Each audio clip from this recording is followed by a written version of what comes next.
बिस्मिल्लाहिर्रहमानिर्रहीम। इफ्तिखार अहमद DNA के studio से आपको खुश आमदीद कहता है। मेरे साथ लाहौर में सलीम बुखारी साहब और जावेद इकबाल साहब तशरीफ़ रखते हैं। लंदन में तशरीफ़ रखते हैं PJ मीर साहब। और वही मामलात हैं जो चल रहे हैं, उसमें सिर्फ तब्दीली इतनी आई है कि इमरान खान ने कौम को एक मैसेज दिया है और उन्होंने कहा है कि पूरी कौम 27 मार्च को मेरा साथ दे और बताए कि हम बदी के साथ नहीं हैं बल्कि नेकी के साथ खड़े हैं। सो वो तमाम जो कॉन्स्टिट्यूशनल जंग थी उसको नेकी और बदी की जंग में अब तब्दील किया जा रहा है। अब देखते हैं ये किस हद तक कामयाब होता है उनका ये फ़लसफ़ा। और उन्होंने कहा मैं किसी सूरत में इस्तीफ़ा नहीं दूँगा और अदम इत्माद वाला जो मैच है मैं ज़रूर खेलूँगा। जबकि फवाद चौधरी ने कहा है कि शतरंज का ख़तरनाक खेल जो अपोजिशन ने शुरू किया ख़त्म हम करेंगे। अब उस्मान बुज़दार के बारे में ओम चौधरी का कहना है भी उसको हटाओ तो हम आपको सपोर्ट करते हैं। अब जो बात अदालत में है वो उस पर भी डिबेट है कि आइन के मुताबिक हर रुकन का वोट शुमार होगा, रुकन असम्बली का वोट शुमार न कराना उसकी तहज़ीक होगी। सुप्रीम कोर्ट के पास आइन में मुदाखलत का हक़ नहीं, ये कहा है जो सदारती रेफरेंस के दरमियान चीफ जस्टिस के रिमार्क्स हैं। ये बड़े इंपॉर्टेंट है, मैं लेट मी रिपीट इट कि आइन के मुताबिक हर रुकन असम्बली का वोट शुमार होगा, रुकन असम्बली का वोट शुमार न कराना उसकी तहज़ीक होगी। सुप्रीम कोर्ट के पास आइन में मुदाखलत का इख्तियार नहीं। ये इब्तदाई ऑब्जर्वेशन है सदारती रेफरेंस पर चीफ जस्टिस साहब की। वो जस्टिस हैं जमाल खान मंदखेल, उन्होंने कहा कि PTI की टाइगर फोर्स डंडा बरदार फोर्स है, इस पर हमें ज़्यादा तशवीश है। उधर जनाब बहुत सी बातें मैं क्या क्या कहूँ। शाह खाकान अब्बासी कहते हैं कि सारे सरकारी अहदेदार अपने अख्तियारात का इस्तेमाल कर रहे हैं। हर शहर में सरकारी अहदेदार खम्भों पे झंडे लगवा रहे हैं और बैनर लगवा रहे हैं। एक तरफ हमाद अजहर साहब बोले कि एक तरफ ज़मीर फरोश है तो दूसरी तरफ सादो को रमीन खड़े हैं। अब ये समझ नहीं आ रही कि क्या हो रहा है। और आखिर में मुझे ये भी अब शक पड़ने लग गया है कि ये जो बुज़दार साहब के बारे में कहा जा रहा है कि वो अपना 2 ट्रक सामान ले गए हैं, शायद वो ज़रा थोड़े से घबराए हुए हैं। और तो मुझे कोई घबराया हुआ नज़र नहीं आता मासवाए हम लोग जो हैरान है कि कॉन्स्टिट्यूशन में जो चीज़ें लिखी हैं क्या उसका फ़ैसला अब सड़कों पे होगा? क्या हम एक नई तारीख़ लिखने जा रहे हैं? और अगर आइन के कुछ आर्टिकल्स इस काबिल है ही नहीं कि उन पे अमल हो सके तो क्या बेहतर नहीं है कि उनको निकाल ही दिया जाए ताकि इस सूरत पैदा ना हो? ये है वो मामला जो आज हमारे ज़ेर बहस है। शुरू करूँगा मैं आज PJ मीर साहब से। जी PJ मीर साहब। देखिए इफ्तिखार साहब, ये आपने सही फरमाया कि इस वक्त जो सिचुएशन हमारी है ये बद से बदतरीन एक शक्ल इख्तियार कर रही है। इसमें मैं दोनों को ब्लेम करूंगा, एक को ब्लेम नहीं करूंगा मैं, क्योंकि हम सारे चैंपियंस बनते हैं, हम अपने एनालिसिस में कहते हैं बद से बुरी जमहूरियत और ये वो फलाना। आज जमहूरियत का अगर एक पहलू हमने पकड़ा है तो उस पहलू पे हमने जाना चाहिए। हम नहीं जा रहे। बिल्कुल मंदखेल साहब की ये एक ऑब्जर्वेशन बड़ी अच्छी है और बड़ी साउंड है कि हमें ये नहीं चाहिए कि भाई ये डंडा फोर्स हो या फलाना फोर्स हो और आए। और हम देखें कि पाकिस्तान में जो हमने पहले भी एक इसकी हिस्ट्री देखी हुई है, हम एक बड़े डिफिकल्ट और बड़े ही एक ट्रायल एरा के अंदर जा रहे हैं। और ये ट्रायल इस वक्त आपको पता है कि गवर्नमेंट को भी पता है क्या हो रहा है, ऑपोजिशन को भी पता है क्या हो रहा है। मैं हमेशा हर शो में हर प्रोग्राम में कह रहा हूँ इस वक्त ट्रायल जो है वो हमारी एस्टैब्लिशमेंट का है कि उसने देखने के एंड में कि what is going to happen. Now the thing is what is going to happen is हम दोनों को चाहिए, हुकूमत को और ऑपोजिशन को, कि रूल ऑफ लॉ कि आप इस पर डेविएट ना करें। बाकी जो आपकी मोडालिटीज हैं आप उस पर बहस करें, जो मर्जी करें। लेकिन एक जो मैंने अभी प्रोग्राम से पहले कहा था कि अगर जो नो कॉन्फिडेंस आता है और ये वोट बिल्कुल देना चाहिए, आप नहीं रोक सकते, ये डेमोक्रेसी के खिलाफ होगा। अब आप वोट जब दे देते हैं उसके बाद आपका इंटेंट नहीं, बल्कि अगर according to certain law ministry कहती है उसने हमें बाईपास कर दिया प्रेसिडेंशियल रेफरेंस पे। अब वो बात आती है कि क्या आप एक कानूनी तौर पे चल रहे हैं या नहीं चल रहे। ये इफ्तिखार आगे है। और जब आपने एक डिसीजन ले लिया उसके बाद इसकी वैलिडिटी कितनी है वोट की। आप छोड़ दें कि इमरान चला गया या इसके लिए तो हमें इंतजार करना, इसके लिए तो PJ में इंतजार करना पड़ेगा ना, because the petitions are still pending with the Supreme Court of Pakistan, so we can't make a judgement over here. जी बुखारी साहब। करेक्ट। देखिए जनाब, इस पूरी सूरत हाल के 2-3-4 पहलू हैं जिसमें मैं जल्दी जल्दी कोशिश करता हूँ। एक बात तो ये है कि ये अब तय हो गया है कि इस लड़ाई को सड़कों पर ले जाने की वहाँ जिम्मेदारी जो है वो इमरान खान साहब पर है, क्योंकि अगर आपको याद हो तो 27 मार्च को जलसा करने का सबसे पहला ऐलान जो है वो हुकूमत की तरफ से हुआ था। उसके बाद अपोजिशन की तरफ से इन जलसों के ऐलान हुए हैं, क्योंकि अगर यही साबित करना जो है लोगों को इकट्ठा करके है तो फिर अपोजिशन की जमातों ने समझा कि हम क्यों पीछे रह जाएं। एक बात। दूसरी बात यह है कि जो इस तरह के खौफनाक किस्म के बयान जारी किए जा रहे हैं ना हुकूमत के वज़ीरों की तरफ से ख़ास तौर से, ज़रा थोड़ा सा कुछ शर्म लिहाज भी रखनी चाहिए, क्योंकि सियासत में अगर रवादारी ना रहे तो कुछ भी नहीं रहता है। जितने भी बड़े बड़े मुंह फाड़ फाड़ के बयान दे रहे हैं, इन्होंने 4-4 पार्टियाँ बदली हुई हैं, और ये हमाद अज़हर साहब ने ये भी याद नहीं कि इनके वालिद साहब ने क्या किया था। तो ये बयान देते हुए थोड़ा सा मेरे ख्याल से इस रवादारी का भी ख्याल रखना चाहिए। अब आज ये जनाब, ये लड़ाई असल में है क्या? मेरे ख्याल से आज सुप्रीम कोर्ट के अंदर जो प्रोसीडिंग हुई उसके रिमार्क्स में से एक मैंने उठाया है कि इसके 2 पहलू हैं, एक सियासी है और दूसरा कानूनी है। सियासी पहलू ये है कि हर बंदे को वोट देने का हक है, और कानूनी पहलू ये है कि अगर वो पार्टी से इनहराफ करके वोट देता है तो उसकी एक सज़ा है कि वो डिसीट हो जाएगा बाद में, एक प्रोसेस के नतीजे से, ऑटोमेटिकली कुछ नहीं होगा। मुझे आप बताएं इसमें इबाम कहाँ है? इसमें तो कोई इबाम नहीं है। अब आज ज़रा इसको मैथमेटिकली हल कर लेते हैं। पुरानी पोजीशन ये थी कि हुकूमत जो है वो कायम हुई थी 179 वोट लेके, अपोजिशन के पास 162 थे। अब सूरत हाल ये है कि 17 लोग तो हैं एलाइज जो मुख्तलिफ वक्तों में कह चुके हैं कि हम हुकूमत के साथ नहीं हैं। अल्टीमेट फैसला वो चाहे उसी दिन करें जिस दिन वोटिंग हो। परवेज़ इलाही साहब जो कुछ कह चुके हैं इमरान खान के बारे में, वापसी का कोई चांस नहीं है। अब MQM के जो यानी एतराज़ात हैं, जो रिजर्वेशन है, वो सबके सामने। वो कहते हैं हमारे साथ 3.5 साल में ढंग से बोला नहीं कोई, देने वाली तो बात ही छोड़ दीजिए। अब आ जाइए जनाब, आप जो GDA है, GDA के लीडर ने हाल ही में इमरान खान साहब कराची गए थे, उनसे मिलने से भी इनकार कर दिया। तो 17 तो इत्तेहादी गए, और 13 वो लोग हैं जिनको खुद इमरान खान साहब की पार्टी की क़यादत ने शोकाज नोटिस दिया है, ये कह के आप मुनर्रफ हो गए हैं। पहली बात तो यह कि इसी के ऊपर ही has cease to have majority of the house, क्योंकि ये 13 मैं मुकम्मल कर लूँ, क्योंकि ये 13 बंदे तो साथ रहे नहीं। अब 13 और 17 को ज़रा जमा कीजिए सर, 30 बनते हैं। 179 में से 30 निकाल दें, 149 रह जाते हैं। मुझे आप बताइए इसमें इबाम कहाँ है? जी जावेद। अच्छा इफ्तिखार साहब, बुखारी साहब, कोई इबाम नहीं है। आज 24 तारीख है और इस वक्त 8:15 के करीब हाँ, टाइम है। बिल्कुल 8:15 बजे। तो मैं फ्रैंकली ये समझता हूँ कि आज पाकिस्तान की पॉलिटिकल सिचुएशन हुकूमत के हवाले से और अपोजिशन के हवाले से उस बंद गली में जा चुकी है जहाँ से अब कोई निकल नहीं सकता। फंस गए। इमरान खान की हुकूमत ने पहले प्रेशराइज करने की कोशिश की अपोजिशन को, अतहादियों को और अंपायर्स को, न्यूट्रल होने का ताना दिया, फिर उनको अच्छाई और बुराई की तमीज़ सिखाने की कोशिश की, फिर जो लोग इनको छोड़ के गए उनको डराया धमकाया, फिर मिन्नत तरले पे आ गए। जब उनकी अब कुछ नहीं बनी तो उन्होंने सुप्रीम कोर्ट की तरफ बात चली गई। सुप्रीम कोर्ट की बात भी आज क्लियर हो गई कि वोट तो डलेगा, वोट डलेगा, चाहे हक में डले चाहे मुखालिफ डले, आइन की शिक बाद में एक्टिव होगी। ये तो बात क्लियर हो गई। असल आ जाता है फैसला कि अगर ये हुकूमत के खिलाफ चली जाती है और किसी वजह से, जिसके चांसेस मैं समझता हूँ बहुत कम है नो कॉन्फिडेंस मूव के फेल होने के, तो उस सूरत में अगर इस्तीफा दे देते हैं मेंबरान तो इमरान खान की हुकूमत कहीं खड़ी नहीं होगी। आने वाले वक्त में इमरान खान के लिए स्वाय मसाइल के अलावा कुछ नहीं है। अब आ जाए अपोजिशन की तरफ। अपोजिशन अपनी बड़ी कैलकुलेटेड गेम के साथ इस नो कॉन्फिडेंस मूव में दाखिल हुई है। उसने सबसे पहले PTI के जो मुनहरिफ अरकान जिनके बारे में बात की जाती है उनसे अपनी कैलकुलेशन की, उसके बाद जाके वो इत्तेहादियों की तरफ गए। इत्तेहादियों की सिचुएशन आपको बुखारी साहब ने बता दी।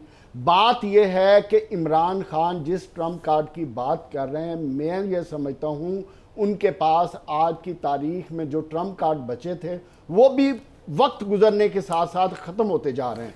आज भी मेरी बहुत से मेंबरान से बात हुई है, सिचुएशन एज इट इज़ है, सिचुएशन में कोई तब्दीली नहीं है। अगर वोट ऑफ नो कॉन्फिडेंस पड़ता है तो 190 से ज़्यादा अरकान इमरान खान के खिलाफ जाएंगे, और यही वो वजह है जिसकी तरफ मैं अब लाना चाहता हूँ कि इमरान खान आ रहे हैं बयानिए पे।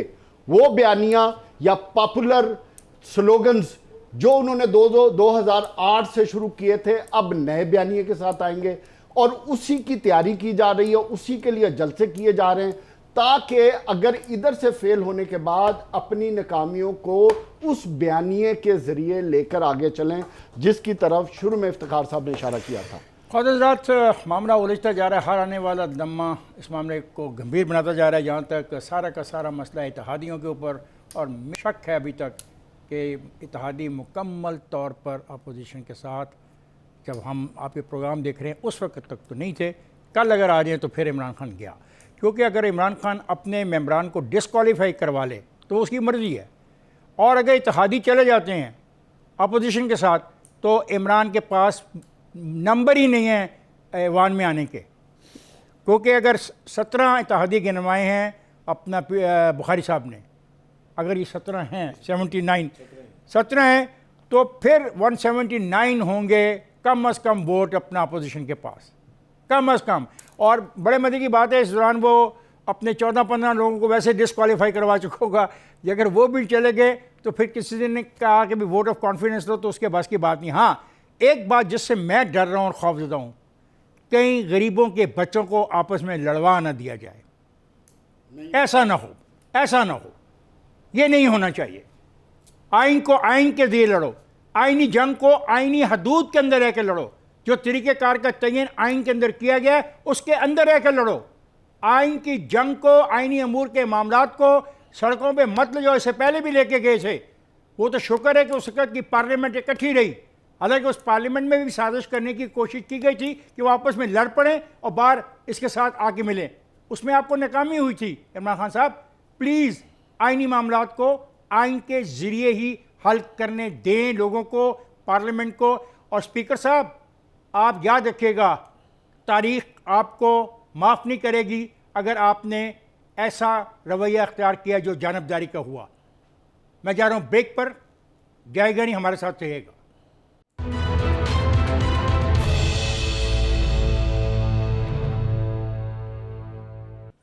वेलकम बैक ख्वाजात। ये इशू नहीं ज़ेर बहस कि गुर्बत का ख़ात्मा कैसे करना है, ये भी हमारी ज़िम्मेदारी है, महंगाई पे कैसे काबू पाना है, इस पर भी कोई नहीं जिम्मेदारी ले रहा। कोई ऐसी पटिशन लेके सुप्रीम कोर्ट में नहीं जा रहा कि सर हमारी मदद करें कि आइन में कुछ ऐसी दफ़ात हैं जिस पे हम अमल करना चाहते हैं आवाम की बेहतरी के लिए, तो हमारे पास वसाइल नहीं है, तो आप हमें वसाइल बताएं कहाँ से हम लेके आएँ। ऐसी कोई बात नहीं करता, अजीब बहसों में हमें उलझा दिया है। अब देखो इसके दोस्त क्या कहते हैं, PTI के कहते हैं जी उस्मान बुज़दार साहब को निकाल दो तो मामला तय हो सकता है, ये दोनों फ्रीकैन बैठ के बात क्यों नहीं कर लेते। और दूसरी तरफ से क्या कहा जाता है, दूसरी तरफ से कहा जाता है कि मैं शहबाज शरीफ से गुफ्तगू करना पसंद नहीं करता। लोग कहते हैं कि मामलात ये अपने तय कर ले उनके साथ, इस्टेब्लिशमेंट के साथ अगर ख़राब हैं, मुबैना तौर पर लोग कहते हैं ख़राब हैं तो दुरुस्त कर ले, लेकिन वो उनसे पहले ही कहता है कि मैं तो शहबाज शरीफ से बात नहीं करना चाहता। और ये जो तकरीर फरमाई है आज इन्होंने कौम से, एक पता नहीं आप ये इश्तिहार था, ये कौम से ख़ताब था, ये तो वक्त जब आएगा तो पता लगेगा। उसमें जिन अल्फाज का इस्तेमाल किया गया वो तो रास्ते ही नहीं को छोड़ेंगे।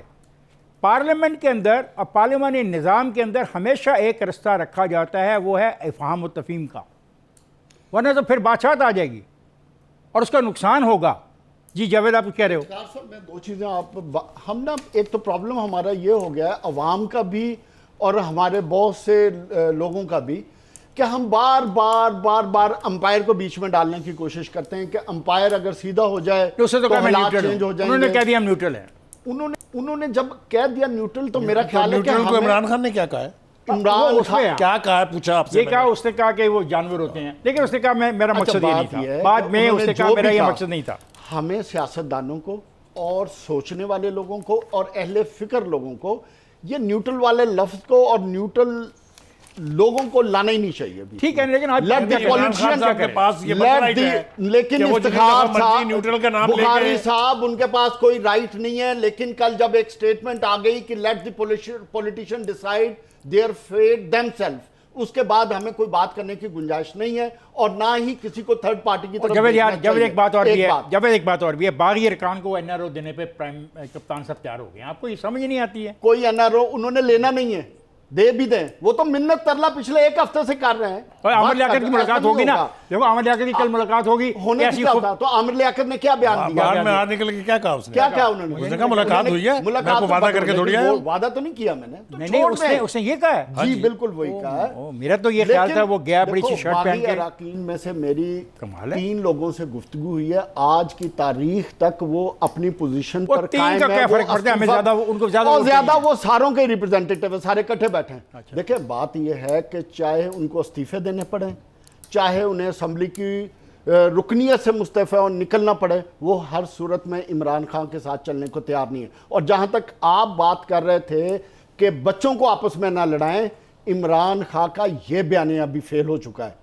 इमरान खान आज 2008-2013 वाली पॉपुलर जगह पे नहीं बैठे कि वो जो कहेंगे अवाम मेरे उनकी शहर बात में सुन तो के पूरे उनके पीछे चल। मेरे शहर के अंदर तो इतना अगर बैनर लगा है, इफ्तिखार इतना साहब पोस्टर लगा है, हर हुकूमत खंबे पे उनका झंडा लगा हुआ ये है। फिर इमरान खान का एक और यू टर्न है।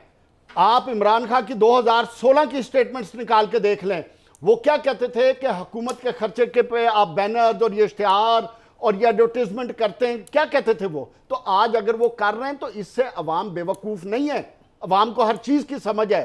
इनफैक्ट इमरान खान क्या चाहते हैं, शायद खान अब्बासी ने आज कह दिया ना कि सरकारी ज़राए और सरकारी ओहदा इस्तेमाल हो रहा है। अच्छा नहीं, जलसे के लिए। मैं एक इंपॉर्टेंट बात ये करना चाह मैंने रहा पीछा हूँ की कि बात आने जाना है। वाले वक्त के लिए इमरान खान को पता है कि मैं जा रहा हूँ, और ये जलसे जुलूस और ये पॉपुलर बयानिया के तमाम चोर इकट्ठे हो गए, इस बयानिए के तहत दोबारा वो अवाम में जाना चाह रहे हैं, ताकि जहां दोबारा मेरे वो पास भी एक आना है। नए सिरे से अपने आप को दोबारा एज ए लीडर के तौर पर खड़ा करके इनके साथ कन्फ्रंट जी बुखारी साहब, दैट ये इज द बुखारी ओनली साहब, ऑप्शन ही है। बुखारी से पहले कि आप इस पे आए, एक और नई बात हो गई है।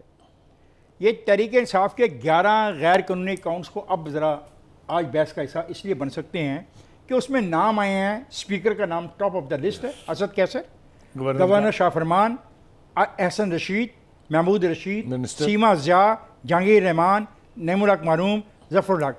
अब मसला ये है कि स्पीकर साहब के नाम पर अगर वो गैर कानूनी अकाउंट्स हैं, तो मैं स्पीकर साहब से जो अभी मुतालबा कर रहा था कि वो गैर जानबदारी का इंसाफ सबूत दें, करेंगे, तो वाह। कैसा होगा। देखिए पहली बात तो यह है कि आम हालात में जो हमने पार्लियामानी हिस्ट्री पढ़ी है उसमें तो स्पीकर जो है वो कस्टोडियन ऑफ द हाउस होता है, custodian of the ruling party नहीं होता। ये बदकिस्मती की बात है। अब ऊपर से ये जो अब एलिगेशन नहीं है, ये सबूत है, ये वो अकाउंट्स हैं जो स्टेट बैंक ने मुहैया किए हैं इलेक्शन कमीशन को। नहीं, आपकी तहरीक इत्तला इंसाफ के ने लिए। कहा हमारा इनसे कोई तल्लुक नहीं। ये तो अब तो कहेंगे ना, ये भी कहना कि इन लोगों से भी हमारा कोई ताल्लुक नहीं। वो शायद कहते हैं, वो क्या कोई पता नहीं क्या देगा। अच्छा जी, 2-3 बातें मुझे जो अर्ज करनी है वो ये है। पहली बात तो ये है कि ये बात बुनियादी तौर पर समझ लेनी चाहिए कि सुप्रीम कोर्ट आइन की तशरीह कर सकती है, नए सिरे से आइन नहीं लिख सकती। यानी no word can be added to the constitution by the Supreme Court. हाँ, वो उसकी एक्सप्लेनेशन, उसकी तशरीह कर सकती है, एक बात। दूसरी बात यह है कि ये कहा गया कि जी बद से बदतरीन की तरफ हम जा रहे हैं, यकीनी तौर पे इसके ज़िम्मेदार सिंगुलरली इमरान खान साहब होंगे, जिन्होंने पार्लियामेंट की लड़ाई उठा के सड़कों पे फेंक दी है। दूसरी बात, जो एक मुबल्लिग इस्लाम का टाइटल उन्होंने अपने आप के लिए मुंतखब कर लिया है, मुझे उसके ऊपर बहुत खुशगवार है रहता है, क्योंकि मुझे ना तो ये पता है कि उन्होंने मुंशी फाजिल कहाँ से किया है और उन्होंने आलम फाजिल कहाँ से किया है, वो किस डिग्री और किस सनद की बुनियाद पे कह रहे हैं कि मैं इस्लाम फैलाऊंगा। जो उनकी इस्लाम की इंटरप्रिटेशन है वो मेरे ख्याल से सारी कौम ने सुनी हुई है, जिस तरह की वो इंटरप्रिटेशन करते हैं, ना उनकी हिस्ट्री ठीक है ना उनके रेफरेंसेस ठीक हैं। लेकिन मैं जो बात कहना चाहता हूँ वो ये है कि इस्लाम का स्लोगन आप नहीं बेच पाएंगे, क्योंकि हर आदमी को जो इस्लाम की बात कर रहा होता है उसके माजी के आईने में देखा जाता है कि इसका करैक्टर क्या है, इसका क्या है। बहुत सारी बातें मैं यहाँ कर सकता हूँ जो मैं इस वक्त अवॉइड कर रहा हूँ, नहीं करनी चाहिए। लेकिन खान साहब इस कौम पर एक एहसान करें, पार्लियामेंट की लड़ाई को पार्लियामेंट के अंदर रखें, शायद आप जीत जाएं। मतलब है, मैं ये नहीं कह रहा कि आप वो लड़ाई हार जाएंगे, लेकिन खुदा के लिए इसको बाहर सड़कों पर न लाएं। कोई खिदमत नहीं कर रहे पाकिस्तान की। ऐड कर दें। पाकिस्तान के इर्द गिर्द जो साजिशें हो रही हैं, पार्लियामेंट नहीं, आइन और कॉन्स्टिट्यूशन में रह के जितना मर्जी लड़े। जवेद मैं पीछे के साथ पास जाना, टाइम नहीं है जी। पाकिस्तान के अंदर और पाकिस्तान के इर्द गिर्द जो हालात हो रहे हैं, जिस तरह नए ब्लॉक्स बन रहे हैं और हम उसके अंदर घसीटे जा रहे हैं, कभी इधर कभी उधर, इस तरह की कोशिश ना करें। खुदा के लिए पाकिस्तान को मुस्तहकम रहने दीजिए, ये आपकी जिम्मेदारी है एज ए प्राइम मिनिस्टर। पीजे आप मुझे बताएं कि अब जो ये अकाउंट्स में $23 मिलियन की रकम जो है, इसमें असस कैसर का भी नाम है, बताएं आप कैसे हम उससे ये तवक्को करें कि वो इंसाफ करेंगे। जानबदार रहेगा। ये आप जो बात कर रहे हैं ये हमने हर एक पे आजमा लिया हुआ है। आपने नवाज शरीफ साहब को भी इस तरह रगड़ा है, जरदारी को भी इस तरह रगड़ा है, उसके बाद उनको तो खैर किसने सदर रगड़ा भी है? बना दिया किसने था रगड़ा है? वो सर ये हेयर किसने से क्या रगड़ा? नहीं, हमने जब हेयर तक से नहीं। कोर्ट के अभी आज मैं अपने प्राइम मिनिस्टर को सुन रहा था, आपके तो वो सिस्टम एक ने- मिनट पीजे एक मिनट, आज मैं अपने प्राइम मिनिस्टर को सुन रहा था, ये जो बातें जिनको आप हेयर से कह रहे हैं, मेरा प्राइम मिनिस्टर मुझे बता रहा था। तो क्या प्राइम मिनिस्टर एक गैर जिम्मेदार क्या आदमी है? देखिए बात सुने, यहाँ आप आज की गवर्नमेंट कह रही है ना नवाज शरीफ करप्ट है, तो आज इन पे अगर कोई बात आ जाती है तो वो गलत है वो लोग। देखें बात सुने, जब तक कोर्ट ऑफ लॉ में कोई चीज प्रूफ ना हो तब तक आप बात ना करें। ये बुखारी साहब ने अभी जो बात की है बड़ी गहरी बात की है, इन्होंने बिल्कुल बात की है कि देखो आप एक फंडामेंटल चीज के ऊपर तो जाओ, हम जंप कर जाते हैं गन्स को, आप हर चीज को रोड पे लेके आते हो। और भाई आपका पार्लियामेंट क्यों है? आप वहां जाओ ना यार, हर जगह आप वो चोर है, ये चोर है, फलाना चोर है, वो लूट गया, ये लूट गया, आज असद कैसर लूट गया। देखो बात सुनो, जब तक आपके इदारे हैं चल रहे हैं, let them hold you responsible. आज आप क्या कर रहे हो? एक दूसरे पे मट्टी उछाल रहे हो। जो आपका सही मकसद है, जो आपका सही माना है, वो तो पार्लियामेंट में डिस्कस होगा, वो हम कर नहीं रहे। हम पार्लियामेंट के इर्द गिर्द जाके गंद उछाल रहे हैं, ढोल बजा रहे हैं, वो ठीक है, वो गलत है। इफ्तिखार साहब, आप एक जो नॉर्म्स है ना, पार्लियामेंट्री नॉर्म्स, आप इनको फॉलो करें। हम वो नहीं कर रहे फॉलो, मैं तो believe करता हूं। कंफ्यूजन है ऑल अराउंड। पीजे, I believe in the parliament, I believe in the constitution, I believe we all do.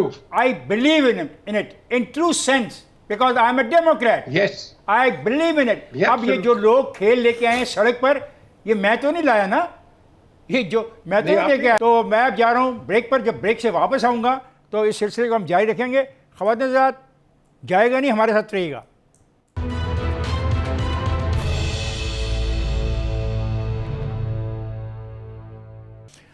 Welcome back ख़वातीन हज़रात। जैसा कि मैंने कहा कि सुप्रीम कोर्ट के चीफ जस्टिस के रिमार्क्स मैंने आपको बताया, मैं बदयांती करूँगा अगर जो रिमार्क्स मेरे पास 2-4 जजेस के और हैं वो आपसे शेयर न करूँ। जस्टिस एजाजुल हसन ने रिमार्क्स दिए, क्या दूसरी किश्ती में छलांग लगाकर हुकूमत गिराई जा सकती है?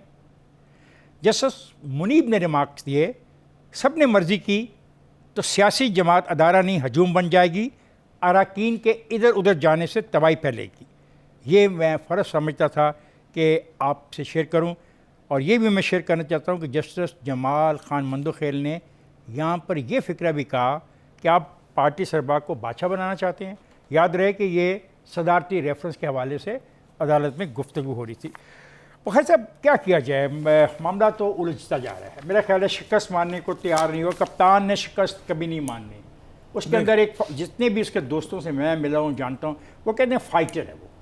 अब वो क्रिकेट के अंदर फाइट करना और एक 22 करोड़ के मुल्क के साथ चलना, यही सबसे बड़ी और ये कंट्रडिक्शन कैसे है। समझाया ये सबसे बड़ी कंट्रडिक्शन यही है।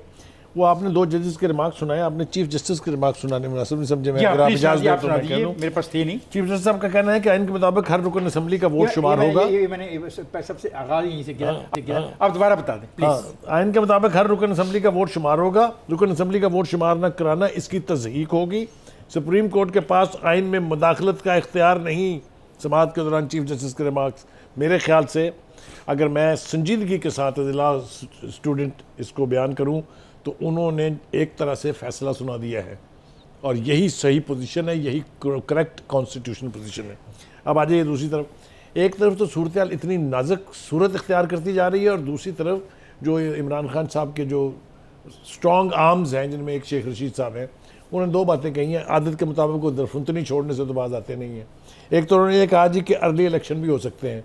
दैट मीन उनके भी कहीं ना कहीं एंटिसिपेशन में ये है कि मामला गड़बड़ हो गया है, अब कहीं ना कहीं अर्ली इलेक्शन जो है वो नज़र आ रहे हैं। दूसरी बात उन्होंने कहा कि जी मैंने मशवरा दिया था इमरान खान साहब को कि एमरजेंसी और गवर्नर राज लगा दें सिंध में।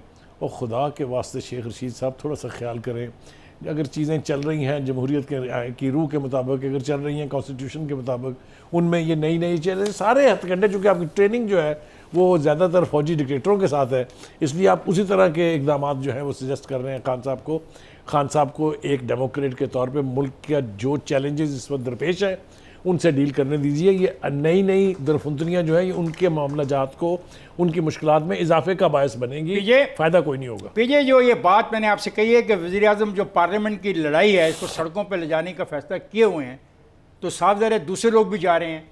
मुझे कम से कम लफ्ज़ों में बताओ कि आप क्या महसूस करते हो कि क्या होगा खुदा ना खास्ता अगर वहाँ पे कोई क्लैश हो गया।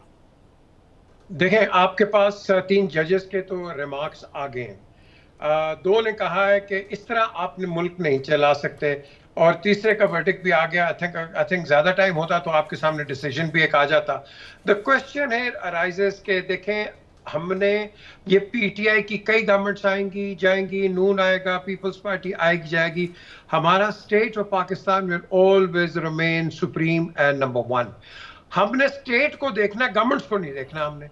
हमने देखना है कि हमने लॉन्ग टर्म जो जावेद बार बार बात करते हैं, अच्छी बात करते हैं, गरीब, हम गरीब की तो कोई बात ही नहीं करते यार। हम तो अपने सर्वाइवल की बात कर रहे हैं। कोई गवर्नमेंट आई है, आप कहीं भी देख लें कि जो गवर्नमेंट आती है वो अपने सर्वाइवल मोड पे चली जाती है। Let's go back to this issue now. Confidence, vote of no confidence, लोगों का बिकना, मेरे साथ आओ, बदी के खिलाफ जंग लड़ो, सड़कों पे आओ, इस पे हम बात कर रहे हैं। सर मैं इसमें एक चीज कहूंगा कि आप जिसके मैंडेट से आए हैं आपने वहां खड़ा होना है, वेदर इट इज नून, मीम और पीपल्स पार्टी और पीटीआई। अगर आप लास्ट मिनट डिच करते हैं, morally you are doing the wrong thing in politics. लेकिन ऐसे लोगों पीजे उस आर्टिकल में मॉरली का लफ्ज लिखा नहीं हुआ था। मेरा ख्याल है अब शायद अदालतें इस बात का भी फैसला कर दें। नहीं, इफ्तिखार मॉरली की बात की कहाँ है, मुझे बताए ना। आप इस नहीं, ये पार्टी के बरतानिया में भी लोग अपनी पार्टी के खिलाफ वोट कास्ट करते नहीं करते हैं। सर वो इस तरह नहीं करते जिस तरह ये हुआ है। फर्क क्या इस तरह नहीं करते। फर्क क्या होता है? वो इस तरह कभी अपनी पार्टी को बिट्रे नहीं करते हैं। क्या करते ये हैं? कहीं भी पॉलिटिकल हिस्ट्री देख ले, मैं आपको रेफरेंसेस दे सकता हूँ। क्या? कहीं भी जावेद, मैं दो बातें करूंगा। एक जो आपने गलियों की बात की, मैं ये समझता हूं कि इमरान खान अब इस पोजीशन में नहीं है कि ये लड़ाई को गलियों कूचों में लेके चले जाए। ना करे ऐसा हो यार, ऐसा नहीं होगा। देखें, पहली बात उसकी 2 वजूहत हैं। नंबर 1 कि 2008, 13 और 18 में इमरान खान की जो पॉपुलैरिटी थी आज वो नहीं है। वो उनके एहतसाब के नारे जो नहीं कर सके, वो उनके गवर्नेंस जिसका वो बयानिया दिया था वो नहीं कर सके, महंगाई जो इस वक्त आसमान को छू रही है, जिसके तले आज गरीब दबा पड़ा है, ये वो चीजें जिनकी वजह से इमरान खान की पॉपुलैरिटी अवाम में वो नहीं है। आप बात को समझें, इमरान खान ये जलसे जुलूस और अग्रेसिव पॉलिटिक्स और सोशल मीडिया कैंपेन्स के जरिए अदारों से लेके थ्रेट्स कर रहे हैं कि जो लोग उनको वोट नहीं दे रहे, और इसी तरह जो बयानात आ रहे हैं उनके वुज़रा के और एडवाइजर्स के, वो इस बात का मुंह बोलता सबूत हैं कि इमरान खान दोबारा पॉपुलैरिटी गेन करने की कोशिश कर रहे हैं, जो कि उनके लिए हर गुजरते हुए दिन के साथ मुश्किल से मुश्किल तर हो रहा है, क्योंकि हर चीज़ की एक टाइमिंग होती है। आज अवाम को भी पता है, और जो उनके अलाइड हैं, जिनके सहारे पे वो चलने की कोशिश कर रहे हैं, जिन्होंने, मैं समझता हूँ कि 27 तारीख को वो अनाउंस कर देंगे कि वो अपोजिशन के साथ हैं। इमरान खान को फिक्र ये लाहक है कि अगर नो कॉन्फिडेंस मूव हो जाती है तब भी मैं फेल हूं, और उससे ज्यादा अगर सुप्रीम कोर्ट मुझे अगर रेस्क्यू कर दे तो शायद मैं बच जाऊं, जो कि मुझे नहीं लगता कि ऐसा भी होने जाएगा। In any of this situation Imran Khan को एक बात समझ आ गई है, जिसकी शेख रशीद ने इशारा किया है कि पाकिस्तान को अगर स्टेबल होना है और आगे चलना है तो फिर इसके अर्ली इलेक्शन ही कॉल होंगे, क्योंकि अदरवाइज पॉलिटिकल इंस्टेबिलिटी रहेगी चाहे कोई भी सिचुएशन हो। हजरात, मैं जा रहा हूँ ब्रेक पर, जाएगा नहीं, हमारे साथ रहेगा।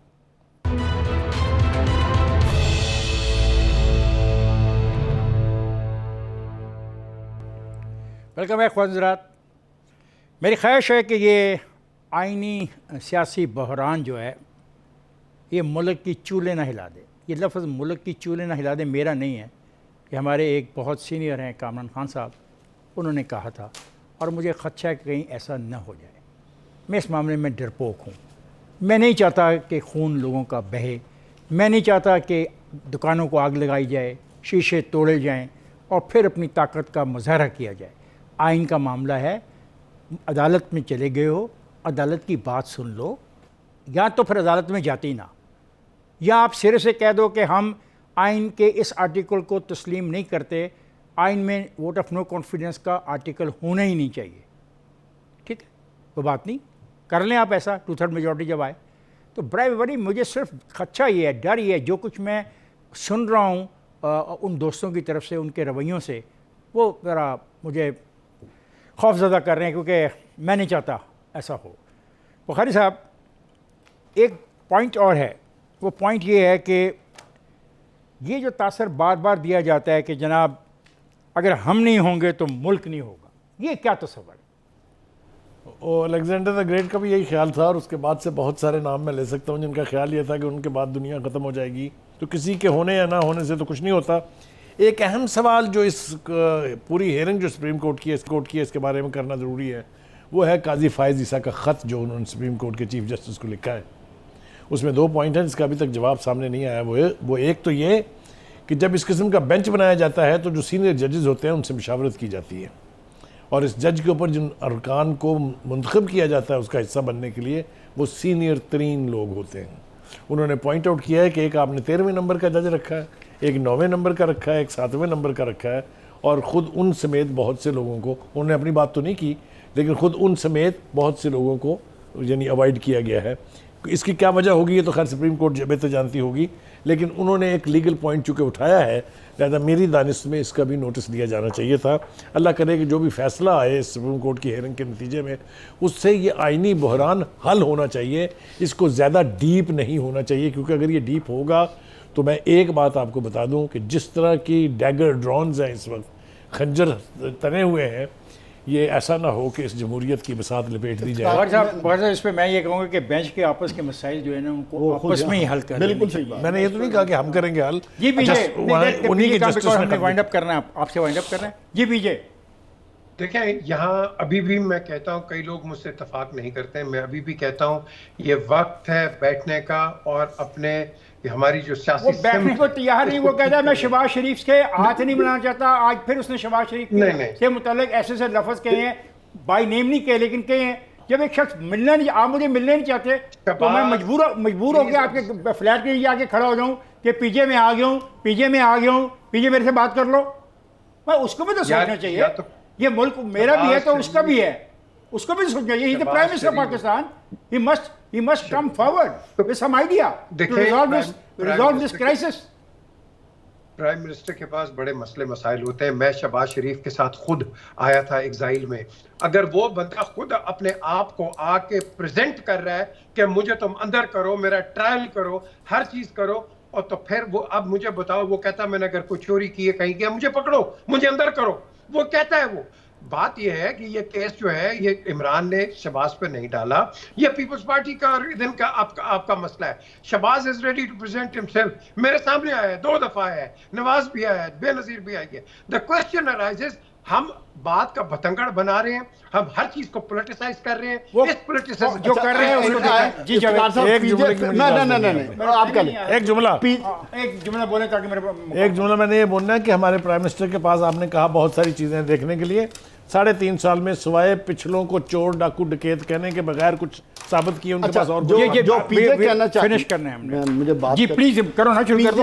कहना ये चाहता था कि हमारे तमाम सियासी लोगों को, सियासी पॉलिटिकल पार्टीज को अना और नफरत की सियासत को ख़त्म करना चाहिए, और इक़्तिदार की सियासत से निकल के अवाम के हकूक के बारे में सियासत करनी चाहिए, आइन और कानून के दायरे में। उसमें जो सबसे इंपॉर्टेंट चीज़ है, मैं पीजे के लिए ये कह रहा हूँ कि इमरान खान को इस लाइन पे लाने के लिए बहुत सी ताकतवर शख्सियात ने कोशिश भी की, उनकी अना उनके आड़े आ जाती है।